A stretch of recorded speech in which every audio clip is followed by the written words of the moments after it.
બેસી જા તો કાંઈ ઊભો થઈ ગયો. હાલો આપણી જીભ હાલે છે અત્યારે પાણી 2 બરાબર. આ અઠવાડિયું પૂરું થશે એટલે પાણી વિશે પૂરું. અગાઉ પણ મેં તમને પાણીનું કીધું હતું કે પાણીના સ્ત્રોત કયા કયા હોય, આપણને પાણી ક્યાંથી મળે. બધાને ખબર છે કૂવામાંથી મળે, હેન્ડપંપમાંથી મળે, નળ મારફત આપણા ઘરે આવે, પણ ક્યાંથી આવે? શિયાળો, ઉનાળો, ચોમાસો, આપણે ઋતુઓ પણ ભણેલા છે. ચોમાસામાં વરસાદ આવે. હવે આ સુરજ દાદા છે. સુરજ દાદા ઉનાળામાં તડકા પડે. કીધું ને કે ઉનાળો એટલે ખૂબ ને ખૂબ તડકા પડે. આપણે કેવા કેવા ખોરાક ખાઈએ? આપણે ઠંડા ખાઈએ. હવે આઈસ્ક્રીમ ને શ્રીખંડ ને ચાલુ થવાનું ને. હવે તડકા પડે. સુરજ દાદા બહુથી બહુ તાપ પડે. એટલે શું થાય? દરિયાનું પાણી ગરમ થાય. મેં તમને એક વખત કીધું હતું, જો આપણે કુકરમાં દાળ બફાય છે, વરાળ નીકળે કે નહીં એમાંથી? પાણી ગરમ થાય એટલે વરાળ થાય. હાલો આ શું છે? દરિયામાં પાણીની વરાળ થાય. સૂરજ દાદા તપે એટલે દરિયામાં પાણીની વરાળ થાય. આ બધી વરાળ છે. વરાળ ઉપર જાય એટલે શું બને? વાદળા બને. આ બધા વાદળ છે.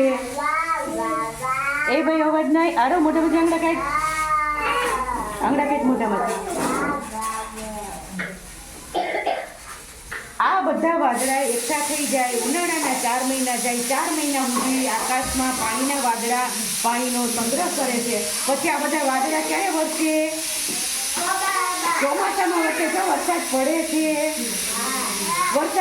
છે. આ વીજળી થાય છે. વીજળી થાય છે. વરસાદ પડે છે. વરસાદ ક્યાં પડે? ઉપરથી પડે તો સીધું જમીનમાં આવે. અત્યારે આપણે નદી સાવ સુકાયેલી છે.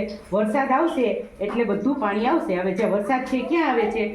આ મેં તમને કીધું કે દરિયાનું પાણી ગરમ થાય છે. તો વરાળ જો આને જો વરાળ મારફત આકાશમાં જાય છે. વરાળ મારફત આકાશમાં પાણી જાય છે. એના વાદળા બને છે. બતાવું? એમના વાદળા બને છે. બની ગયા વાદળા. હવે આ વાદળા જ્યારે વરસે છે ચોમાસામાં, ત્યારે પાણી થઈ નીચે જો વરસાદ થઈને પાણી આવે છે. આવ્યું જમીન ઉપર આવે. લીલી હરિયાળી થઈ જાય. તો બતાય, લીલી હરિયાળી થઈ જાય છે. નદીમાં પાણી આવે છે. જ્યારે વરસાદ રહી જાય છે ત્યારે આવું થાય છે. આવું કોણે જોયેલું છે? મેઘધનુષ.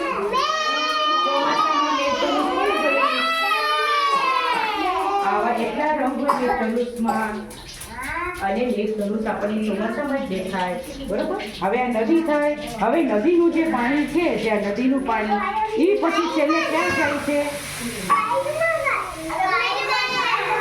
નદીનું પાણી છે ને, જો ક્યાં નદીનું પાણી છે ક્યાં જાય છે? જો છેલ્લે દરિયામાં જાય છે.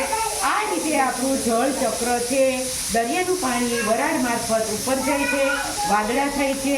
વાદળા વરસે છે એટલે પાછા જમીન ઉપર આવે છે નદી મારફત. અને આ વેતરા છે, નાના નાના વેતરા, નદી નાળા હોય ને નાના.